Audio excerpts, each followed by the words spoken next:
नमस्कार, बंसल न्यूज में आपका स्वागत है। मैं हूं सोहेल खान। शुरुआत करेंगे सियासी खबर के साथ। सतना से आपको खबर बताते हैं, जहां बीजेपी विधायक नारायण त्रिपाठी ने एक बार फिर से अपने तेवर तीखे कर लिए हैं। विंध्य महाकुंभ निरस्त हुआ है और इसको लेकर अब त्रिपाठी का एक बयान सामने आया है। नारायण त्रिपाठी ने कहा कि प्रशासन ने कोरोना अस्त्र का इस्तेमाल किया। दरअसल कल सतना में विंध्य महाकुंभ होने वाला था। कोरोना संक्रमण के चलते प्रशासन ने इसकी इजाजत नहीं दी है। नारायण त्रिपाठी का एक और बयान सामने आया। उन्होंने कहा कि अगर इस कुंभ में एक भी मौत होती है तो मुझे दोषी ठहराया जाए। वहीं पर उन्होंने ये भी तंज कसा कि जहां चुनाव हैं वहां कोरोना नहीं फैल रहा है।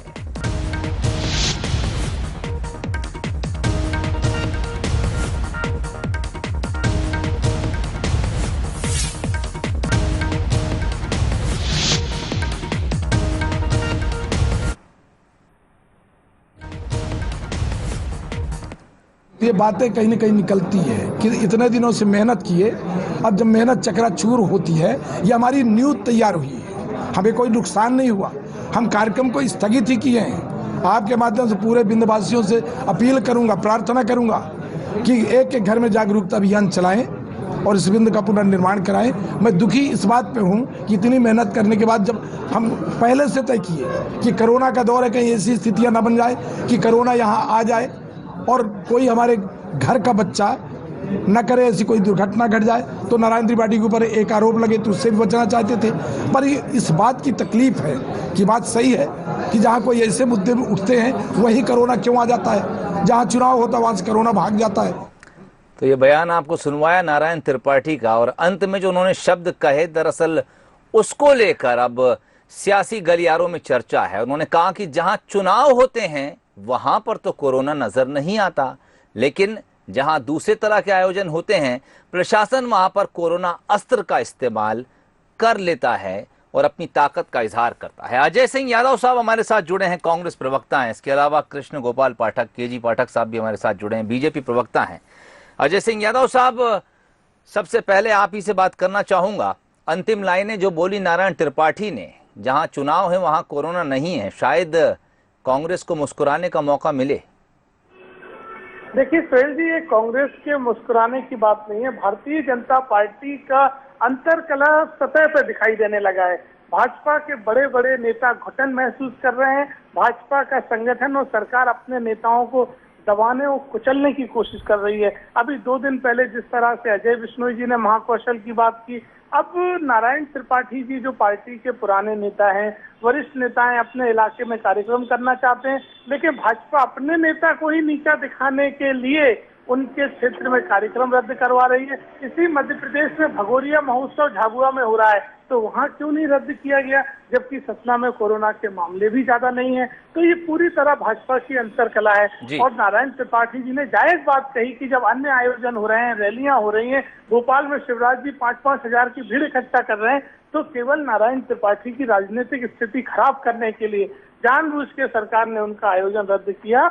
यह भारतीय जनता पार्टी की सरकार का जल्द ही पतन होगा और बगावत का विस्फोट जल्द ही दिखाई देगा। चलिए, अब जो कुछ आप कह रहे हैं उसके लिए कुछ इंतजार करना होगा। केजी पाठक साहब हमारे साथ जुड़े हुए हैं। केजी पाठक साहब, बीजेपी डैमेज कंट्रोल करने में माहिर पार्टी है, रणनीतिकार आपके पास यकीनन बेहतर हैं, लेकिन कभी कभी नारायण त्रिपाठी अपने बयानों से कुछ दर्द दे तो जाते हैं। देखिए, भारतीय जनता पार्टी निश्चित तौर पर मैनेजमेंट करने में माहिर है, लेकिन हमारा मैनेजमेंट जनता की भलाई के लिए होता है, जनता को मूलभूत सुविधाएं दिलाने के लिए होता है, जन कल्याणकारी योजनाओं को लागू कराने के लिए होता है। और उसी का नतीजा है कि चाहे नरेंद्र मोदी जी हो, शिवराज जी हो, वो विलक्षण योजनाएं प्रदेश की जनता को दे रहे हैं। हम किसी से भेदभाव नहीं कर रहे, किसी प्रांत से, किसी राज्य से, किसी क्षेत्र से। प्रधानमंत्री आवास योजना सबके लिए, मुख्यमंत्री कन्यादान योजना सबके लिए, उज्ज्वला योजना सबके लिए, संबल योजना सबके लिए, सड़कें बन रही है सबके लिए बन रही है। जो काम कभी कांग्रेस नहीं कर पाई वो भारतीय जनता पार्टी ने अपने शासनकाल में 6 साल में मोदी जी ने, 15 साल में शिवराज जी ने कर दिखाया। अब सवाल यह उठता है कि जो रीवा का जो उत्सव जो भी होने वाला था वो निरस्त हुआ है, तो निश्चित तौर पर आज जो बयान विधायक हमारे नारायण त्रिपाठी जी का सामने आया है, तो हमें ये अंतर समझना होगा कि लोकतंत्र के महापर्व में राज्यों का चयन आवश्यक है। पश्चिम बंगाल में चुनाव हो रहे हैं, आसाम में चुनाव हो रहे हैं, अगर सरकारें ही नहीं बनेंगी, जनप्रतिनिधि नहीं बनेंगे, सरकारी योजनाओं का क्रियान्वयन, जन कल्याण योजनाओं का क्रियान्वयन कैसे होगा? निश्चित तौर पर उनके क्रियान्वयन के लिए जो हमारे लोकतंत्र ने, संविधान ने हमें व्यवस्था दी है, वहाँ हम चुनाव करा रहे हैं। यह जो महोत्सव हो रहा है, यह जो उत्सव हो रहा है, जिसको नारायण त्रिपाठी जी करना चाह रहे हैं और उन्होंने निरस्त किया है, मैं समझता हूँ कि आज नहीं तो कल हो जाएगा। कोरोना की परिस्थितियां सामान्य होंगी तब हो जाएगा। और जहाँ तक झागोरिया उत्सव की बात है, जो आपने झाबुआ में जिक्र किया है, वो हमारे आदिवासी समाज की परंपराएं हैं जो हजारों सालों से वो पालन करते चले आ रहे हैं, लेकिन वो भी कोरोना महामारी के प्रोटोकॉल को पालन करते हुए कर रहे हैं, सीमित संख्या में कर रहे हैं। आज पूरा देश और दुनिया कोरोना महामारी का जिस प्रकार से सामना कर रहा है, चाहे नारायण त्रिपाठी हो, चाहे केजी पाठक हो, चाहे आप हो, चाहे अन्य कोई व्यक्ति हो, सबका यही दायित्व बनता है कि समाज को खतरों से जितना दूर रख सके वो रखे। आज जो देश में और प्रदेश में परिस्थितियां और माहौल है, हमारी सरकार, भारतीय जनता पार्टी की सरकार, सामाजिक कार्यकर्ता, राजनीतिक कार्यकर्ता, चैतन्य लोग सारे उपाय कर रहे हैं कि समाज हमारा बचा रहे। सिर्फ कांग्रेस पार्टी की बयानबाजी को छोड़कर उन्हें तो पाठक साहब बहुत शुक्रिया तमाम बातचीत के लिए। जी पाठक साहब शुक्रिया तमाम बातचीत के लिए। अजय साहब आपका भी बहुत बहुत शुक्रिया बातचीत के लिए। नारायण त्रिपाठी बीजेपी विधायक हैं और दरअसल प्रशासन पर ही सवाल खड़ा किया और इसलिए ये बयान उनका सुर्खियों में भी आ गया। उन्होंने कहा कि विंध्य कुंभ को निरस्त करने का फैसला सरकार ने कोरोना अस्त्र का इस्तेमाल करके किया है। वहीं उन्होंने तंज कसा कि दरअसल जहां पर चुनाव कराए जा रहे हैं वहां कोरोना नहीं फैल रहा है।